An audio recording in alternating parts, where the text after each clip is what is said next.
All right, today we're going to winterize the service center. A couple of bathrooms in here that need to get shut down along with a tiny water heater. Kind of a simple building. We're going to use a compressor to purge air through the system to clean this one out. Although this building can get winterized with just gravity draining it. But we're going to use some air so you can see how that's. Whenever you're using air to purge a system for winterization, all you got to do is just find a place where you can plug your compressor in or use a generator and then plug in the air hose. I use the little adapter that connects right to the hose bib and then the air line. So right now air pressure is coming through this hose and going into the building.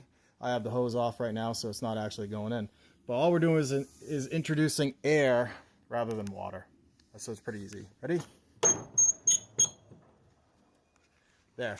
Now it is essentially backflowing air through this entire system that feeds water to this latrine, the service center, director's cabin, things like that. So we're just backfeeding it with air. I've shut off the main well because we can't have water come into the building anymore. So the main well section is shut off. We're only introducing air pressure now. So when I go up to the service center and I open the faucets, we're going to get water for a little while, but eventually we'll start getting air. But first we're going to go make sure that the water heater is off. If we leave the water heater on and start introducing air into the system, we're going to burn out the heating elements because it's electronic. It's an electric water heater. All you should need for this building is a pair of pliers and RV antifreeze.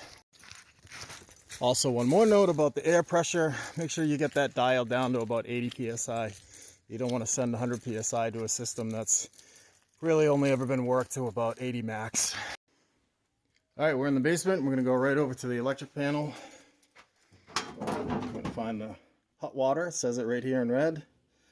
I'm going to shut that off. And only because I like to be redundant, I'm going to also flip the switch above the water heater to the off position in case somebody turns that on. We got that shutting the power off of this too.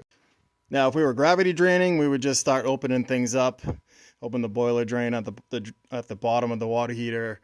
Open up that filter, let it drain, and everything in the building would start just gravity draining out here at the lowest point. But we're going to use air pressure, so I'm going to actually push that water out and through the sinks upstairs rather than dumping it out here because it tends to make a mess on things we have. All right, now we're just going to run some water through the sinks. Turn on both hot and cold. Don't flush the toilets yet, because once you flush the toilet, the valve opens and it's going to dump the air out of the system. We don't want that yet. We just want to use the air for specific things first. Now just sit and wait until we get air coming out of this from both the hot and the cold water side. Almost there. The steam is okay. It's just because the water heater was on, so the water's hot. All right, now that we got mostly air coming out of that, the hot water is just gurgling up the water heater. We'll have to finish it by draining it down in the basement. All right, right now this building has a makeshift water cooler next to it that's tied into the same water line. So I'm just going to purge the air through the system here first and then get some air to go through that water cooler. Just let that flow until we get some air. Woo-hoo-hoo.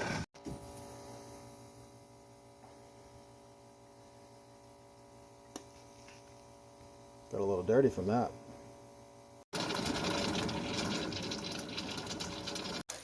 One more note, when you're purging with air, what you want to do, and what I didn't do yet, is you want to isolate the building that you're working on.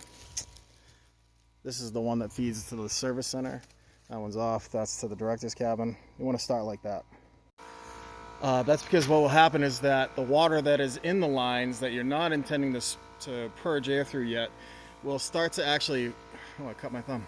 It'll go up the line with the air pressure, and then as the air pressure drops, it'll let the water back, and then it'll start pushing water into that zone that you didn't want water in, you want only air. So you gotta isolate it.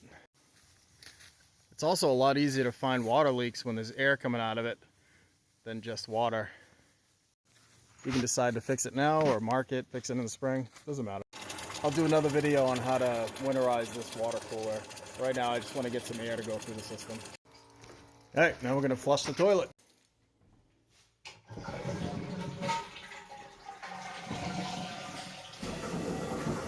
There comes the air.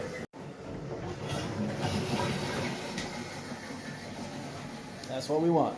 Let that air purge the rest of the water out of those cold water lines. Make sure we got air only here. Nice. There, at this point we should have gotten 90% of the water out of the system. The only water that should be left in this building now is just a little bit in that hot water tank. So we're going to go and re-isolate this building away from the air pressure. And then we're going to go open up that water heater. So we're going to shut this back down. There, now the air is stopped right here. And we'll use that same setup to winterize the director's cabin, the latrine over there. We'll do it all today, but not for this video. All right, last step is just going to be draining the low point of the system and the water heater out the boiler drain at the bottom. It should come out, and then we should get a little bit of air pressure that's left in the system. Maybe. You also got to open up and drain this filter. There you go, there's that last little bit of air.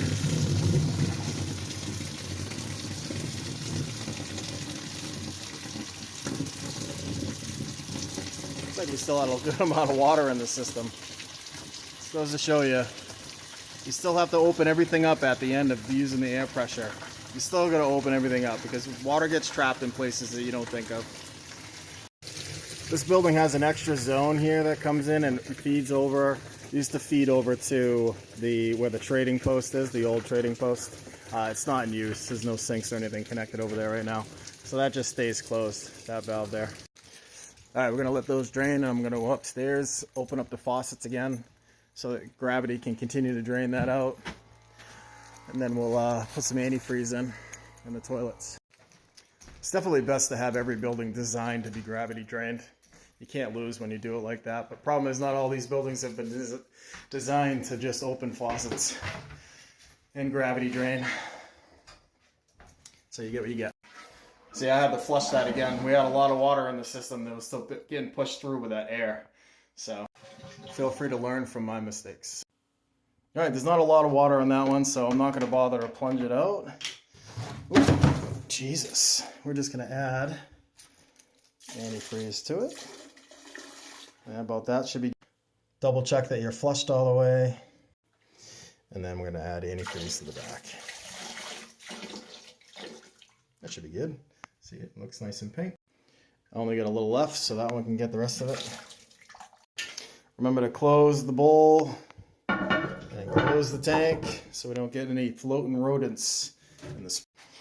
This one's got a little extra water in there, so I'm going to force it down. There we go. And add our antifreeze. That's probably a little bit too much, but that's okay. Put it in the back.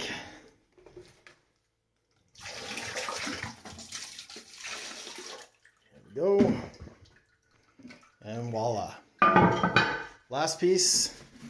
We're going to add antifreeze to these sinks. I don't like to disassemble the drains in this building, only because this building gets used year round, even though they don't use the bathroom, and sewer gas could potentially come up that if we opened up and drained that P-trap. It'll backfeed into this bathroom and it might make the building stink when people are using it. So use antifreeze. Just like that. These bathrooms are weird. They have an outside door, so just make sure that that's locked so people can't come in the wintertime. Then clean up, put away paper goods, shut the lights off, shut the doors.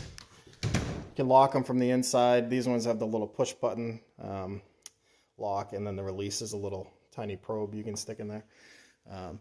You can try to throw a screw or something in, or if you want, you can get crazy and put a board. But moral of the story is we don't want people getting in the wintertime and using those toilets, because they will try. So make sure the doors are secure. Put up a sign if it makes you feel better saying winterize, don't use. All right, I think that's a good time to feel free to run around and double check, make sure you did everything. Make sure everything's open, everything's stored away, because it's going to be a long winter most likely. Don't forget to drain weird things like this too.